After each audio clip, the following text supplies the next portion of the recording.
Deer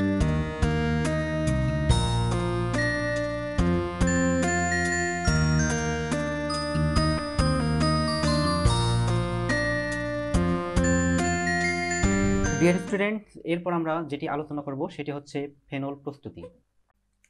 কোন কোন রিঅ্যাকশনের মাধ্যমে আমরা ফেনল প্রস্তুত করতে পারি এই রিঅ্যাকশনগুলো আমরা এখন দেখব। তো শুরুতে আমরা যেটি দেখব সেটি হচ্ছে ডাউ পদ্ধতি। ডাউ পদ্ধতি তো ডাউ পদ্ধতিতে কিভাবে আমরা ফেনল তৈরি করতে পারি দেখো, যে কোনো ক্লোরোবেনজিনকে যদি আমরা 350 ডিগ্রি সেলসিয়াস টেম্পারেচারে 150 এটিএম চাপে একুয়াস সোডিয়াম হাইড্রোক্সাইডের সাথে বিক্রিয়া করাই, তবে শুরুতে সেখান থেকে সোডিয়াম ফেনক্সাইড আয়ন উৎপন্ন হবে। এরপর সোডিয়াম ফেনক্সাইডকে যদি HCl অ্যাসিডের সাথে বিক্রিয়া করাই, তবে সেখান থেকে আমাদের ফেনল প্লাস সোডিয়াম ক্লোরাইড উৎপন্ন হবে। তাহলে দেখো, যে কোনো আমরা কি করব, যে কোনো ক্লোরোবেনজিন নেব, যে কোনো ক্লোরোবেনজিনকে আমরা কি করব, sodium hydroxide, aqueous sodium hydroxide, aqueous sodium হাইড্রোক্সাইডের সাথে রিঅ্যাকশন করাবো। কিসের উপস্থিতিতে? এখানে আমাদের 350 ডিগ্রি সেলসিয়াস টেম্পারেচার থাকবে এবং এখানে থাকবে আমাদের 150 এটিএম চাপ। তবে এখান থেকে আমাদের কি উৎপন্ন হবে? Sodium phenoxide. Sodium phenoxide. পরবর্তীতে এই সোডিয়াম ফেনক্সাইডকে আমরা কি করব, যে HCl এর সাথে যদি আমরা রিঅ্যাকশন করাই HCl, তবে এখান থেকে আমাদের ফেনল, ফেনল প্লাস হচ্ছে আমাদের কি সোডিয়াম ক্লোরাইড উৎপন্ন হবে। সোডিয়াম ক্লোরাইড, ঠিক আছে। তো এটি হচ্ছে আমাদের ডাউ পদ্ধতি। ডিয়ার স্টুডেন্টস, এরপর আমরা যেটি দেখব সেটি হচ্ছে বেনজিন ডায়োজেনিয়াম ক্লোরাইড লবণ থেকে। তো বেনজিন ডায়োজেনিয়াম ক্লোরাইড লবণ থেকে আমরা কিভাবে ফেনল প্রস্তুত করতে পারি দেখো, যে কোনো বেনজিন ডায়োজেনিয়াম ক্লোরাইড লবণ যদি নেই আমরা N2Cl, এর সাথে আমরা রিঅ্যাকশন করাবো কিসের?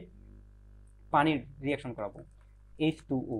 কিসের উপস্থিতিতে? দেখো, আমাদের একুয়াস সালফেরিক অ্যাসিডের উপস্থিতিতে H2SO4AQ। তো একুয়াস সালফেরিক অ্যাসিড প্লাস হচ্ছে আমাদের কি হিট।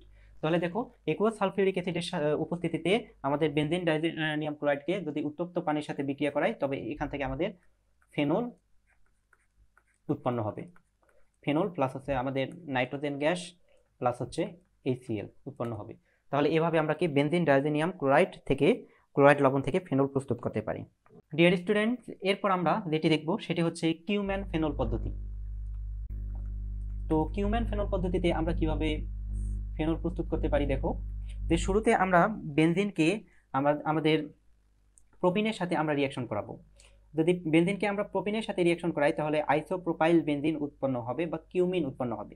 তাহলে দেখো, প্রথমে আমরা কি করব, বেনজিনকে আমরা প্রোপিনের সাথে রিঅ্যাকশন করাবো CH3 CH2 CH double bond CH2, এটা হচ্ছে আমাদের propene CH double bond CH2।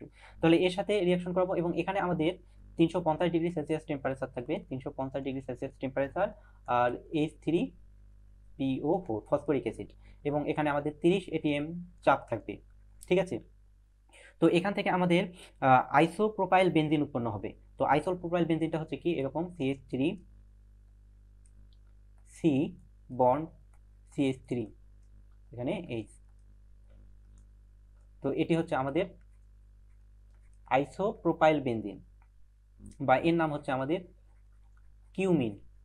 Cumin বা এর নাম হচ্ছে আইসোপ্রোপাইল বেনজিন।